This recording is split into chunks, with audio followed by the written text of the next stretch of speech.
Hello dear friends, welcome to exam prep. जैसा कि आप सभी को पता है कि आईबीपीएस पीओ के इंटरव्यू चल रहे हैं। 29 फेब को लास्ट इंटरव्यू है और आज 24 फेब था, तो आज भी बच्चों का इंटरव्यू था। उन्हीं में से एक हमारे स्टूडेंट्स ने कुछ क्वेश्चंस हमें भेजे हैं कि जो उनसे इंटरव्यू के अंदर पूछे गए हैं। तो चलिए वही क्वेश्चंस मैं आपके साथ डिस्कस करूंगा और आपको दिखाऊंगा कि जो भी क्वेश्चंस पूछे जा रहे हैं, जो मैं आपको बैंकिंग अवेयरनेस की क्लास के अंदर पढ़ाता हूं, वही सेम कंटेंट आपके इंटरव्यू में भी काम आता है। बिल्कुल कुछ भी अलग नहीं आता है। तो चलिए उन्हीं क्वेश्चंस को हम डिस्कस करेंगे अभी। तो मैं आपको दिखाता हूं कि ये जो क्वेश्चंस हैं जो इंटरव्यू के अंदर पूछे गए हैं, ये कब के हैं।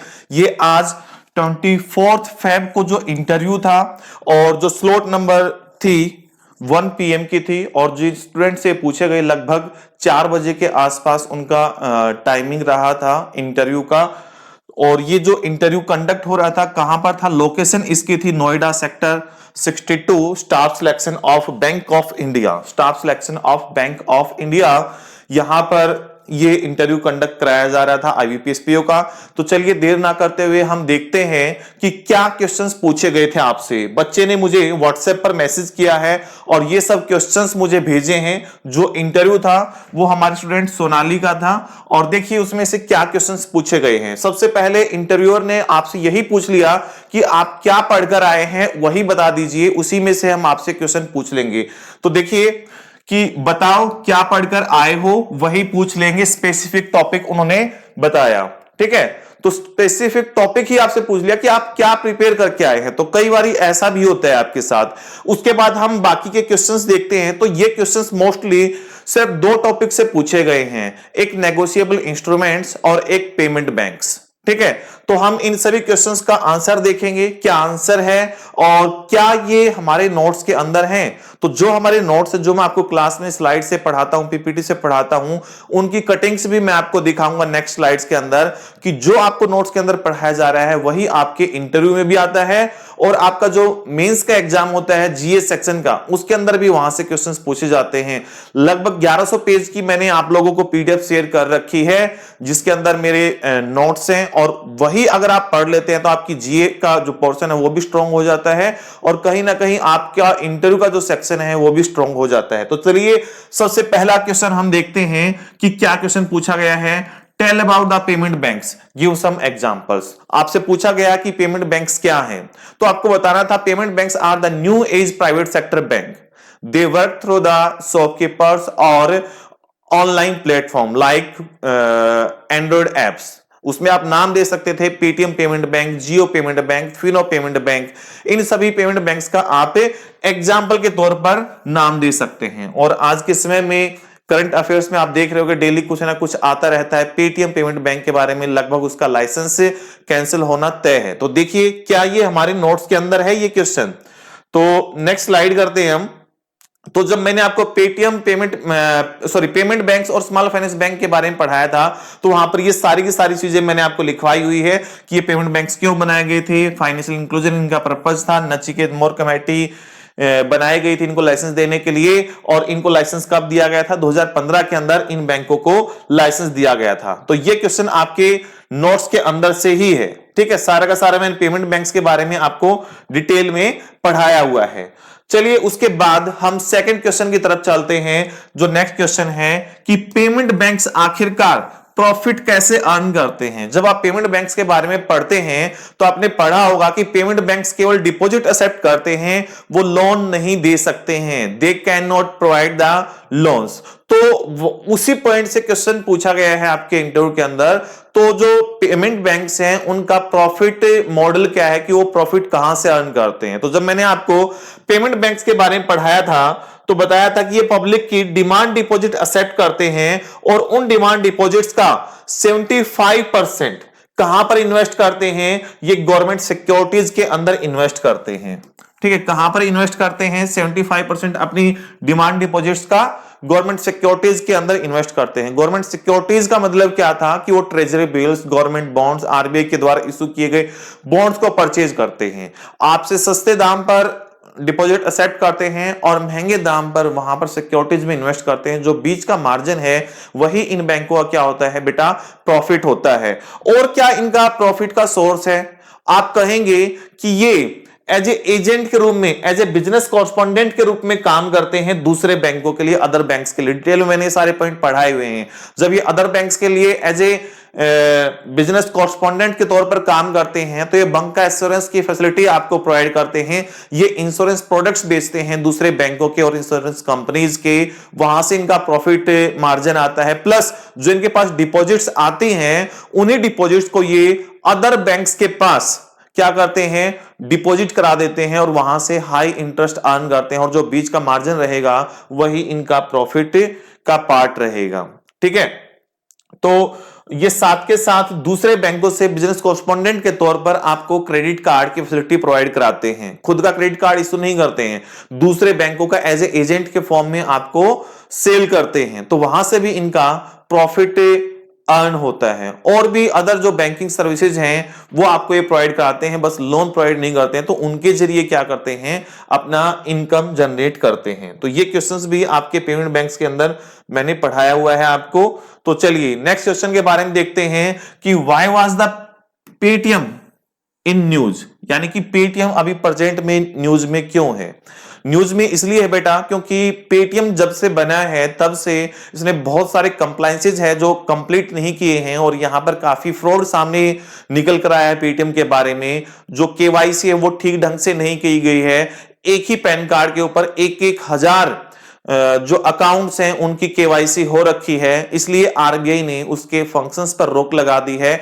और 15 मार्च के बाद पेटीएम पेमेंट बैंक के अंदर कोई भी किसी प्रकार का डिपॉजिट नहीं किया जा सकता, और जो डिपॉजिट्स हैं केवल उनको यूज किया जा सकता है। ठीक है, तो डेडलाइन को बढ़ा दिया गया है और अभी 15 मार्च कर दिया गया है। तो काफी चीजें आपने पेटीएम के बारे में पढ़ी होगी, तो वो सभी। उससे अगला जो क्वेश्चन है जो सोनाली से पूछा गया था कि Fatehpur is a smart city और नॉट, ये जो क्वेश्चन है ये उनका होम टाउन है, इसलिए ये क्वेश्चन उनसे पूछा गया था। आपका भी जो होम टाउन होगा उससे रिलेटेड क्वेश्चंस आपसे पूछे जा सकते हैं। ठीक है, तो चलिए मैं नेक्स्ट क्वेश्चन की तरफ बढ़ता हूं।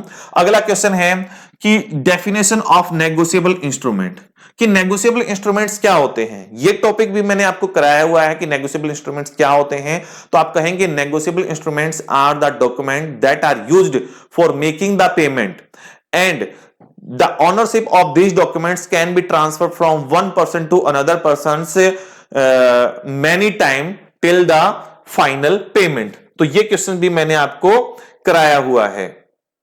तो चलिए मैं दिखा देता हूं, इसका भी स्क्रीनशॉट मैंने लिया हुआ है। तो ये मीनिंग है, आप यहां से पढ़ लेंगे। और कौन सी चीज नेगोशिएबल इंस्ट्रूमेंट होती है, तो चेक एक नेगोशिएबल इंस्ट्रूमेंट का एग्जांपल है, डिमांड ड्राफ्ट एक नेगोशिएबल इंस्ट्रूमेंट का एग्जांपल है। और कोई भी चीज, कोई भी डॉक्यूमेंट एक नेगोशिएबल इंस्ट्रूमेंट होगा अगर वो ये 4 कंडीशंस फुलफिल करता है। कौन सी? It can be used in place of cash, in place of cash, cash की जगह पर यूज किया जा सके। और it is freely transferable, it should be freely transferable. और इसकी एक फिक्स अमाउंट होना चाहिए, should have a fixed value. और जो लास्ट कंडीशन है वो है it should have a fix validity, जैसे चेक की वैलिडिटी 3 मंथ की होती है। तो ऐसे ही अगर कोई डॉक्यूमेंट है और ये 4 कंडीशन साइमल्टेनियसली फुलफिल करता है तो वो क्या कहलाएगा, वो हमारा नेगोशिएबल इंस्ट्रूमेंट कहलाएगा। तो ये क्वेश्चन भी हमने किया हुआ है। ठीक है, और जब आपके पैनल्स के थ्रू मॉक हम कंडक्ट कर रहे थे इंटरव्यू के लिए, तब भी ये क्वेश्चंस मैंने आप लोगों से पूछे थे और तब भी इनकी खूब प्रैक्टिस कराई थी मैंने आप लोगों को। चलिए अगला जो क्वेश्चन है, नेगोशिएबल इंस्ट्रूमेंट एक्ट कब पास हुआ था। तो ये क्वेश्चन इंपॉर्टेंट हो जाता है, इसके बारे में मोस्टली आपको पता होना चाहिए। जो नेगोशिएबल इंस्ट्रूमेंट एक्ट है, नेगोशिएबल इंस्ट्रूमेंट एक्ट जो है वो 1881 में बना था। कब बना था बेटा? 1881 में बना था। और ये पास कब हुआ था? 9 दिसंबर ऑफ 1881। 9 दिसंबर ऑफ 1881 को ये क्या हुआ था? ये पास हुआ था। और ये इंप्लीमेंट कब हुआ था ये भी जान लीजिए, ये 1 मार्च ऑफ 1882 को ये लागू हुआ था। 1 मार्च ऑफ 1882 को लागू हुआ था नेगोशिएबल इंस्ट्रूमेंट एक्ट। ठीक है, तो इसके बारे में मैंने आपको चीजें बताई। उसके बाद है उसके बाद जो आपसे क्वेश्चन पूछा गया है, कोई सेक्शन पूछा गया था 137 समथिंग अबाउट नेगोशिएबल इंस्ट्रूमेंट। तो मैं आपको बता देता हूं, जो नेगोशिएबल इंस्ट्रूमेंट एक्ट 1881 है, नेगोशिएबल इंस्ट्रूमेंट एक्ट 1881 जो है, इसके अंदर जो टोटल 147 सेक्शंस है, 147 सेक्शंस है, ठीक है। इसमें जो 137 सेक्शन है उसके बारे में पूछा गया था। जो 137 सेक्शन है वो क्या कहता है कि इंडिया के अंदर जो भी नेगोशिएबल इंस्ट्रूमेंट एक्ट से रिलेटेड लॉज बने हुए हैं, वही सेम लॉज फॉलो होंगे अदर कंट्री के अंदर, same to same laws follow होंगे अदर कंट्री के अंदर, अगर उनका कॉन्ट्राडिक्शन वहां पर नहीं पाया जाता है, अगर उनके अपोजिट में कुछ वहां पर कोई एक्ट नहीं बना हुआ है, कानून नहीं बना हुआ है, तो सेम लॉज अदर कंट्रीज के अंदर भी एप्लीकेबल होंगे। तो मैं आपको दिखा देता हूं, जो सेक्शन 137 है, it is related to presumption as to the foreign law. इसका मतलब क्या हुआ कि जो लॉज इंडिया के अंदर हैं नेगोशिएबल इंस्ट्रूमेंट एक्ट से रिलेटेड, वही लॉज सेम फॉलो होंगे अदर कंट्री के अंदर, ठीक है। तो it is presumed that the law regarding the negotiable instrument is in any foreign country is the same as that of India. This is unless and until there is proof of contrary, यानी कि इसके विरोधाभास में अगर कोई कानून नहीं पाया जाता है तो सेम टू सेम कानून क्या मान लिया जाएगा, दूसरे देश के अंदर भी मान लिया जाएगा, किससे रिलेटेड, नेगोशिएबल इंस्ट्रूमेंट से रिलेटेड। एक लास्ट क्वेश्चन और बचा है बेटा, जो आपसे पूछा गया था कि चेक को देखकर कैसे पता लगेगा कि वो उसके अंदर फ्रॉड हो रहा है या वो चेक क्या है, फेक है। चेक को देखते ही कैसे पता चलता है कि ये फ्रॉड है या फेक है। तो चेक के अंदर बेटा सिक्योरिटी फीचर्स होते हैं। सबसे पहले तो जब आप चेक लोगे तो उसकी जो पेपर है उसकी थिकनेस से ही आपको थोड़ा सा आइडिया हो जाएगा कि ये फेक है या ओरिजिनल है। उसके बाद जो चेक होता है, यहां पर मैंने एक कटिंग ली हुई है, ये आपको शायद क्लियर नहीं दिखाई देगी। तो जो चेक है इसके अंदर क्या होता है, वाटर मार्क होता है। बैंक के लोगों का क्या होता है, वाटर मार्क होता है, वो वाटर मार्क भी दिखना चाहिए आपको। उसके बाद यहां पर जो चेक नंबर होता है, ठीक है, MICR नंबर होता है, और यहां पर जो बैंक का लोगो होता है वो भी देखना चाहिए। तो इन सभी फीचर्स को जो आप देखोगे और हाथ में लेकर देखोगे तो क्या पता लग जाएगा हमें कि चेक ओरिजिनल है या फेक है, ठीक है। ये तो हाथ में लेते हुए पता लग गया। उसके बाद जब आप ब्रांच के अंदर इसको डिपॉजिट कराते हैं और क्लियरिंग के लिए इसको एम्प्लॉय जब लेता है तो वो एक मशीन होती है वहां पर, यूवी मशीन बोलते हैं इसको, अल्ट्रा वायलेट रेज वाली मशीन होती है। उसके अंदर रखकर इसको चेक किया जाता है कि ये ओरिजिनल है या फेक है। तो ये सब क्वेश्चंस आपसे पूछे गए थे इंटरव्यू के दौरान, तो बखूबी बच्चों ने इसका आंसर अच्छे से दिया है, ठीक है। तो ये सभी क्वेश्चंस हमने देखे। मुझे और भी कैंडिडेट्स के क्वेश्चन मिलेंगे तो मैं आप लोगों के साथ जरूर डिस्कस करूंगा, ठीक है। और जो भी कोई क्वेश्चन है जो आपको नहीं आ रहा है वो आप मुझे भेज सकते हैं, मैं उसका आंसर का रिप्लाई जरूर करूंगा। तो वापस एक बार देख लेते हैं, कोई क्वेश्चन तो नहीं बचा है, हमने मोस्टली सारे के सारे क्वेश्चंस कर लिए हैं। और जो ये इनका इंटरव्यू टाइम था वो भी हम देख लेते हैं। टोटल इनका जो इंटरव्यू चला है वो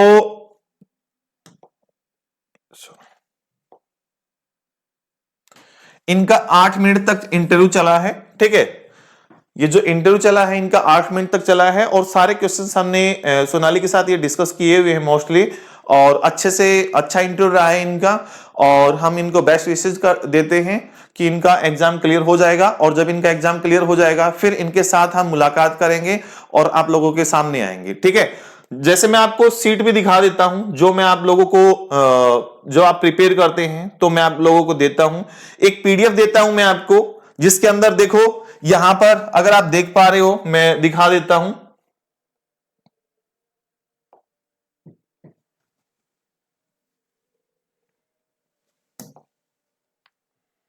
देखो यहां पर 1135 पेज की PDF है, अगर आप यहां पर देख पा रहे हो ये पेज नंबर चेंज हो रहे हैं, ठीक है। ये जो PDF है इसके अंदर पूरी बैंकिंग है, आप यहां पर देखिए, ये पूरी बैंकिंग है, इससे बाहर आपके इंटरव्यू और एग्जाम के अंदर कुछ नहीं आता। और इसके अलावा मैं और भी आपको नोट्स देता रहता हूं, जो आपके अपडेटेड नोट्स होते हैं। तो अगर आप लगन के साथ प्रिपरेशन करते हैं तो आप ऐसा कोई भी देखिए, पूरे के पूरे पेज हो गए यहां पर कंप्लीट, 1123 और 1135, ठीक है। ये कंप्लीट पीडीएफ है, इससे बाहर आपसे आपके एग्जाम में कुछ नहीं आता है। चलिए, अब हमने क्वेश्चन भी डिस्कस कर लिए और मैंने आपको प्रूफ भी दिखा दिए कि जो आप पढ़ते हैं वही आपके इंटरव्यू में पूछा जाता है। अब हम नेक्स्ट वीडियो के अंदर मिलेंगे, ठीक है। अब हम नेक्स्ट वीडियो के अंदर मिलेंगे और जो नए क्वेश्चंस होंगे नए कैंडिडेट्स के साथ डिस्कस किए होंगे उनको एक नेक्स्ट वीडियो के अंदर देखेंगे, ठीक है। क्या क्वेश्चन पूछे गए हैं, उनका क्या बेस्ट आंसर हो सकता था। Thank you, have a nice day.